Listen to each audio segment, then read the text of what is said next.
guys! Welcome back again to my YouTube channel. At kung bago ka lang dito sa aking YouTube channel, don't forget to click the notification bell so you'll always be updated on my video. Subscribe, Jolly Meow! Warm and sweet. Cheers to spring. Cheers. Cheers! Ha!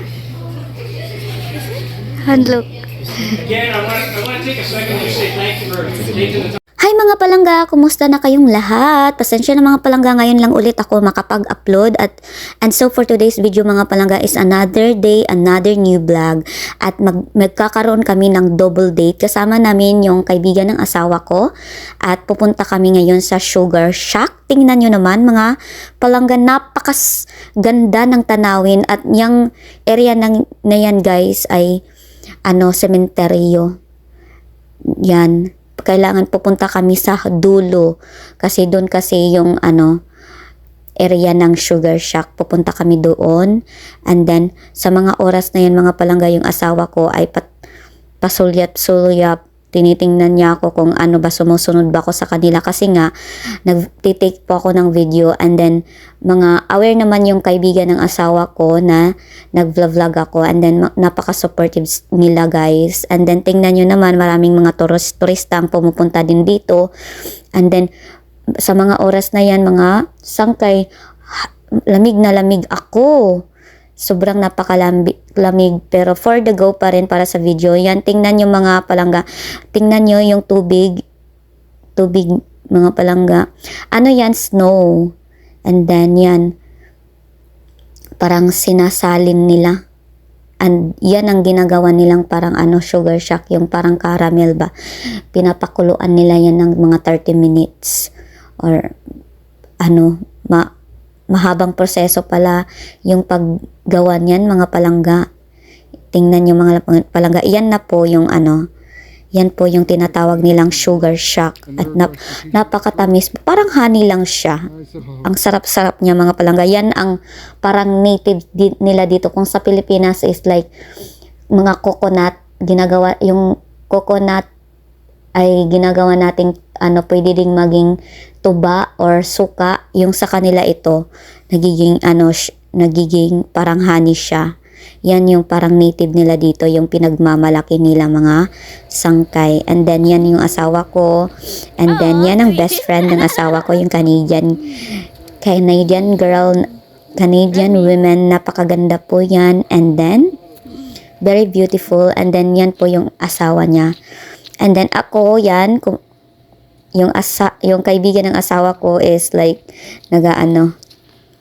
siya yung kumukuha ng video. Kasi nga, first time ko tong ma-experience.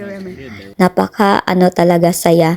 Enjoy na enjoy ako dyan, mga sangkay. And then, yan, pupunta kami doon sa loob. Kasi nga, parang, ikikwento nila kung ano ang history nito, kung bakit mayroong Sugar Shack. And then yan, binibigyan kami ng like cheers. Yan po yung Sugar Shack. Napakatamis yan mga sangkay. Sobrang tamis na tamis talaga mga sangkay. And then yan mga cheers. Ha! And look. Again, I want to take a second to say thank you for taking the time. Nung matapos ng mapaliwanag ng tour guide kung bakit ito tinatawag na Sugar Shack, ay napag-isipan namin na uuwi na kami agad. Kasi nga sobrang lamig-lamig na mga guys. Sobrang lamig and then hindi na namin kinakaya. And then kaya napag-isipan namin na uuwi na kami agad. And then tingnan nyo naman yung friend ng asawa ko is very supportive and caring. Yung girl, yung Canadian women, napakabait. She is very kind guys, caring.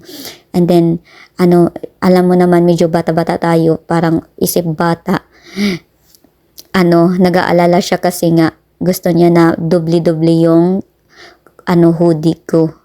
And then tingnan yung mga palangga, napakaraming mga puno and then napakaganda po yung tanawin. Nag-i-enjoy po kami dyan ng lakad-lakad.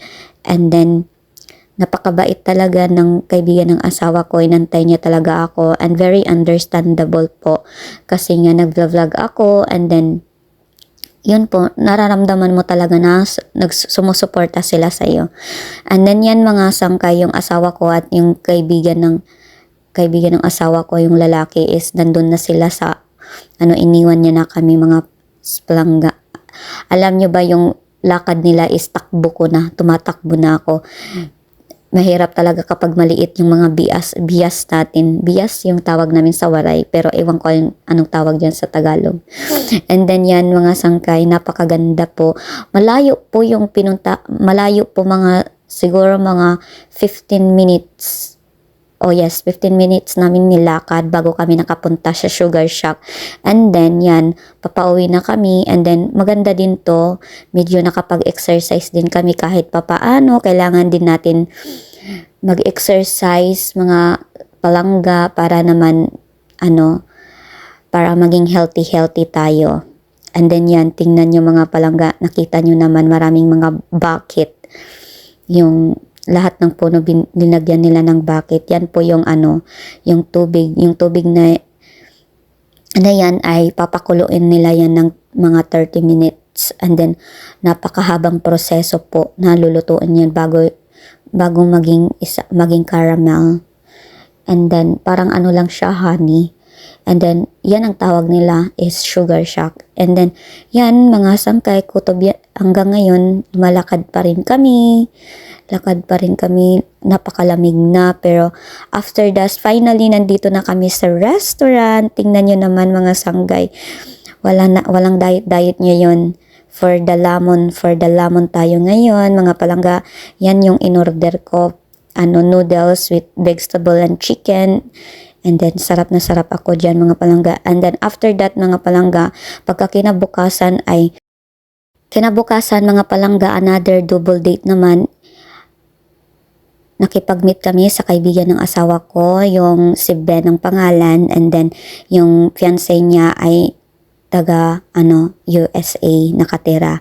And then hindi kasi sila very private silang tao, mga palangga, sana maintindihan nyo, kaya hindi ko sila sinali sa pagbi-video ko kasi nga kailangan nating respetuhin.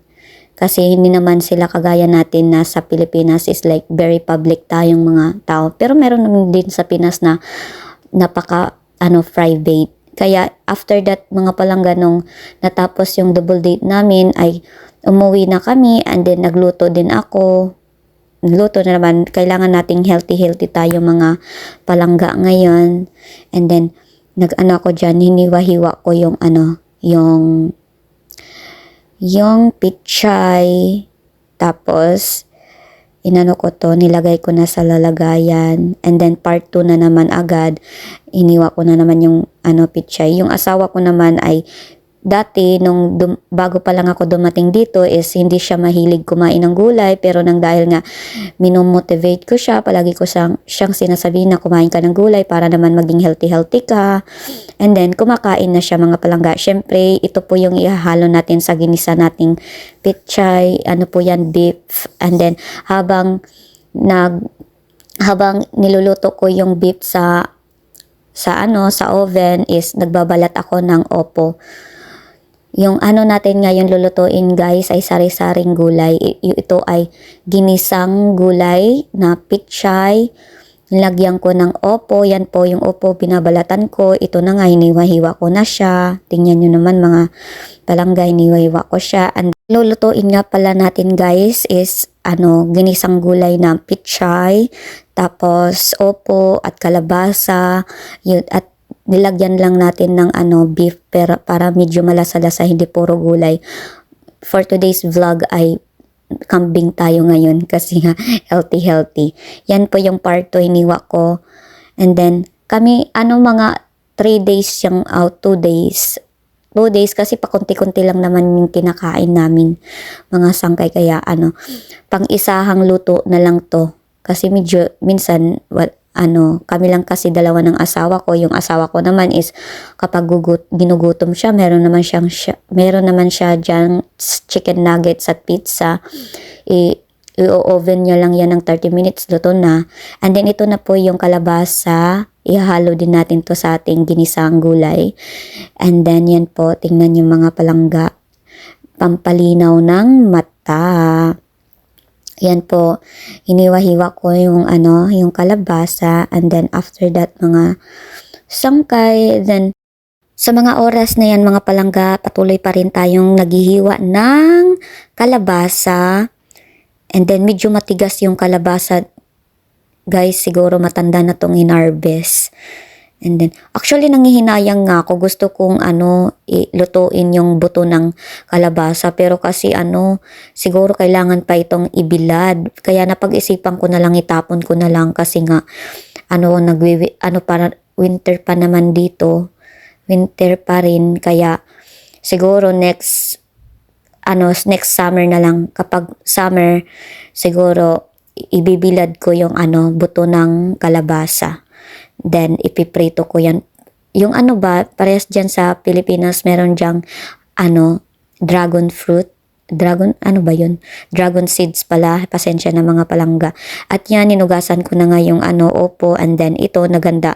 Habang luto na din yung beef natin, niniwahiwa ko to. And then, yan po yung mga ingredients na kinakailangan para sa ating, ginisang vegetables. And then, yan, kaya nga mga sangkay. And then, yan po, hinati-hati ko lang yan mga palangga. Inano ko parang, small cubes para medyo marami siyang tingnan. Hinaf ko lang yung pagluluto ng beef mga palangga kasi nga lulutuin pa naman yan ulit para hindi siya yung sobrang soft. Very soft kasi yan po mga palangga, medyo dahan-dahan lang tayo sa paghahatiin yan kasi baka tayo masugatan. And then after that mga palangga is nung hiniwa ko yan na into cubes para naman medyo marami-rami tingnan yung beef natin, kaya liniit-liitan ko lang siyang hati-hatian para kasya sa gulay natin. And then napakaraming tingnan yung gulay natin pero mamaya liliit naman yan kasi magko-compress. And then after that, and then tingnan yung mga palangga, ito na po yung mga ingredients natin na kakailanganin. Ready na po siya. Ready to cook na po. And then, yan, tingnan, napakaganda tingnan mga palangga.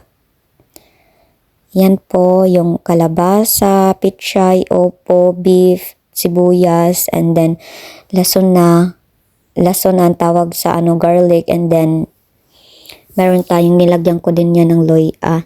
And then, yan na po, nagpainit na po ako ng kawali at nilagay ko na po yung mga ingredients natin, yung garlic, sibuyas, and then hinalo-halo ko na at nilagay ko na din yung paborito nating kalabasa na pampalinaw ng mga mata at hinalo-halo ko ito.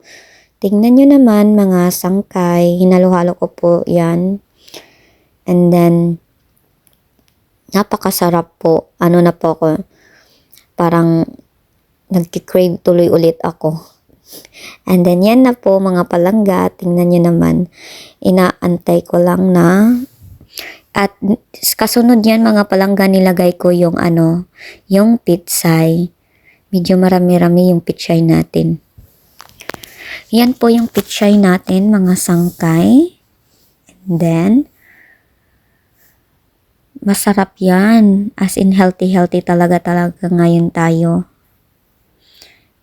Healthy. Perfect to sa mga halimbawa kapag tawag dyan, nagda-diet kayo, yan po, healthy po yung gulay. And then, after that, mga palangga, yan na po, pinaghalo-halo ko na din to, and then, mga ilang oras po, mga lang, yung pagluluto ko ng gulay is, inuurasan ko yan, mga lang, 15 minutes, yan, luto na yan. Kasi nga, malambot naman yung natin, yung karne natin. Minsan nga, hindi 15 minutes, kahit 10 minutes na yan. Mas masarap na yung half cook. Kasi yung half cook, parang, nandyan pa rin yung yung katas ng gulay. yung ano ba. Yan, inalo-halo ko lang yan mga palangga. Tapos, tinakpan, nilagay ko muna yung ano, yung upo. Kasi pinagsabay-sabay ko na lang sila kasi same lang naman silang malambot. Yung inuna ko lang is kalabasa kasi yung kalabasa is napaka ano, medyo matigas. Matigas. Kaya yan. And then, inalo-halo ko lang yan. Hinalo-halo ko lang yan mga sangkay as you can see naman. And then, sa mga oras na yan mga palangga ay pinag-iisipan ko kung ano yung gagawin kong dessert. Kasi yung asawa ko kasi mahilig siya sa dessert. Pinag-iisipan ko kung anong dessert yung gagawin ko. And then, mga ka-foodie, mga palangga, kung bago ka lang sa channel kong ito, please subscribe naman yung Jalin Meow. At yan po, nilagyan ko po ng sea salt. Sea salt po yan mga palangga, yung pink na asin. Nilagay ko yan. And then after that is, kasunod yan palangga, nilagyan ko din ng paminta. Sinong paminta dyan? Ito, yan po yung paminta nilagyan natin pero para medyo maanghang-anghang siya. Sino ba dyan ang mahihilig sa maanghang? Taas po ang kamay. Yan. Yan po kasi na, pampasarap din ng gulay natin.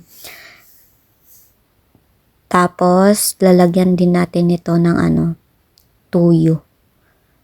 Mamasitas. Yan po yung mamasitas natin. Pero minsan kasi natatabangan pa rin ako, nilalagyan ko pa rin ng tuyo. Ang sarap ng mamasitas. Pampalasa lang siya. Pampalasa. Para mas lalong masarap yung niluluto natin. And then nilagay ko na yung luya. Ewan ko ba, ako lang yung mahilig maglagay ng luya. Kahit gulay, nilalagyan ko siya ng luya. Kasi gusto ko yung maanghang talaga. Mahilig kasi ako sa mga maaanghang na mga pagkain. Yan mga palangga, hinalo-halo ko na. And then after that, mga ilang minuto maluluto na din yan. Actually, yung asawa ko, nung natikman niya yan, sarap na sarap siya.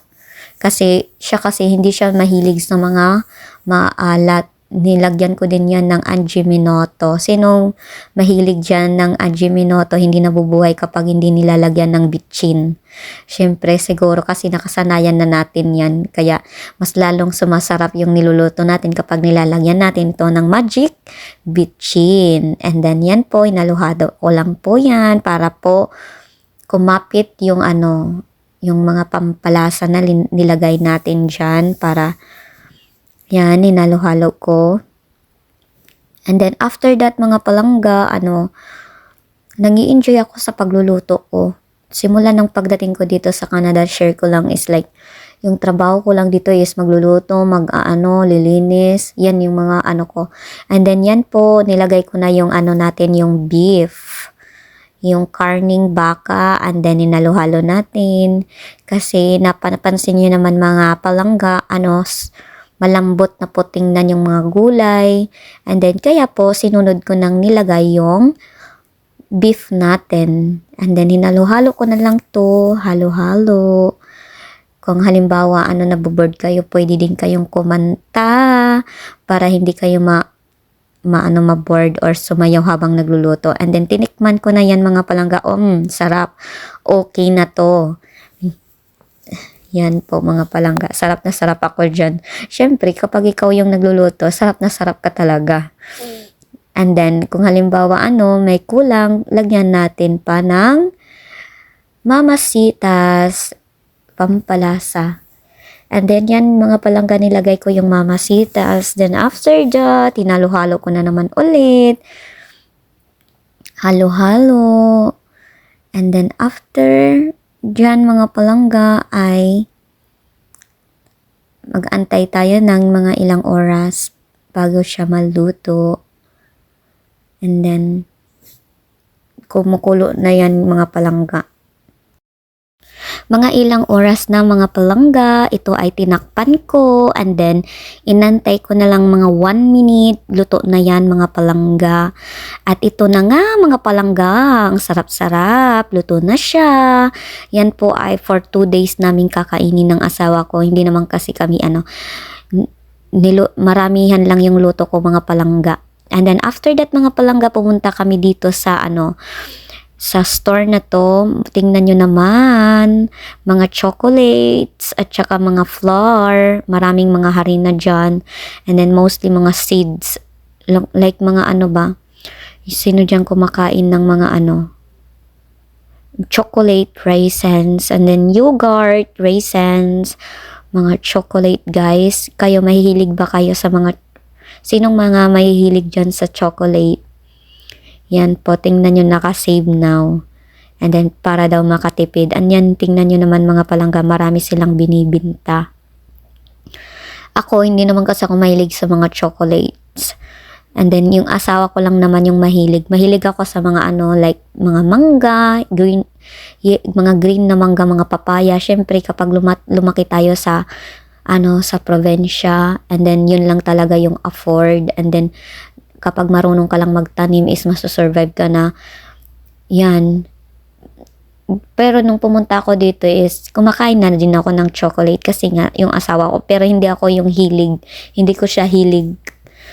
That's not my favorite, pero yung asawa ko favorite niya yan. Yan po yung flour, yung maraming mga iba't ibang klaseng mga flour, mga palangga. Yan po. At tingnan nyo mga palangga, na surprise ako.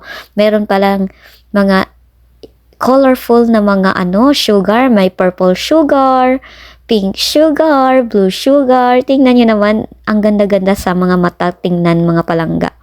And then, halimbawa kung kayo ay dito malapit sa lugar namin, kung kayo ay mahilig magluto or mag-bake ba, punta lang kayo dito sa store na to. Tingnan nyo naman, napakaganda, napaka-colorful na mga sugar at iba't ibang kulay na mga gummy. Sinong mahilig dyan sa gummy? Ang sarap-sarap ng gummy. Please don't snack. Syempre, kailangan wag natin siyang guys, kung may bibilhin ka is kailangan mo mag-ask ng permission sa mga sa mga staff, kasi nga bawal siyang hawakan kasi nga madudumihan siya, and then makontaminate, and then magka-bacteria. Kailangan talaga safety first, yung standard ng pagiging katulad lang sa mga restaurant, kailangan safe, may standard sila, malinis, dapat malinis. And then yan po, parang yan, yung dragon seeds, and then yan po may light brown melting milk chocolate. Masarap, ang sarap-sarap naman yan. Yan po mga palangga, $5, mga almost $5.69. Ang mahal-mahal mga palangga kung mo sa ating sa pera natin. Parang i-convert mo sa money natin. And then, tingnan nyo naman mga palangga. And then, enjoy ako dyan mag-take ng video. Kasi nga, for the memories and then for my vlog. Ganun talaga, lahat tayo ay vlogger na. Guys, ako for me naman kasi mga palangga is like, nagtitake lang ako ng video ng mga ganito kasi nga naboboard ako dito. Wala naman din ako makausap dito. Is like, yung mga tao kasi dito is very private person. Kapag trabaho, bahay, matutulog, and then hindi naman kasi uso dito yung like magchismisa ng magbuong hapon, hindi naman dito uso. So yung ginagawa ko is para ako, hindi ako maboard, is like kung may gala kami ng asawa ko, may umaalis kami, nagtitake ako ng video para na lang ba ako mawala yung bagot ko, and then yung board ko, nag-i-enjoy din ako sa mga ginagawa ko. And then ganito talaga kapag pumupunta tayo sa ibang bansa, tayo talaga yung nag-a-adjust, lalo na yung mga kultura nila, yes, kailangan nating respetuhin. And then yan po mga palangga, tingnan nyo naman, sa mga oras na yan mga palangga, kumukuha pa rin ako ng video, kaya enjoy. Nag-i-enjoy ako sa pagkukuha ng mga video. Yan po yung kaganapan ko ngayon, kasi in the future kapag magtrabaho na ako, and then yan, hindi na ako ganito, siguro busy na ako. Siguro nga wala na tayong oras kuha ng video kasi ang iisipin natin is matutulog na lang kapag pagod na tayo sa trabaho. Kaya yan. Ngayon habang wala pa akong trabaho is like nag-i-enjoy lang ako sa mga ginagawa ko ngayon para hindi ako ma-homesick. Sa mga nagbabalak pumunta sa abroad, expect nyo na po na malungkot po dito, lalo na kapag winter season, napakalungkot po is ma-homesick kayo. Gagawa po kayo ng paraan na hindi po kayo maging malungkot or maging homesick. Kaya thankful na lang talaga ngayon kasi ngayong generation, ngayong year, ngayong panahon is like nauso na yung mga social media, kaya hindi na tayo na kahit papaano naiibsan din yung lungkot natin kasi nga may pinagkakaabalahan tayo. And then, kaya nga mga palangga, thank you po sa mga sumusuporta sa akin, sa mga nag-subscribe, thank you po sa mga nag-subscribe sa YouTube ko, and then sa mga nanonood, thank you po, suportahan niyo po ako. Ang aking tanging dasal po ay wala po kayong sawang, suportahan po ako, manood po kayo ng mga video ko. Napakalaking tulong po to sa akin mga palangga. Kahit papaano po ay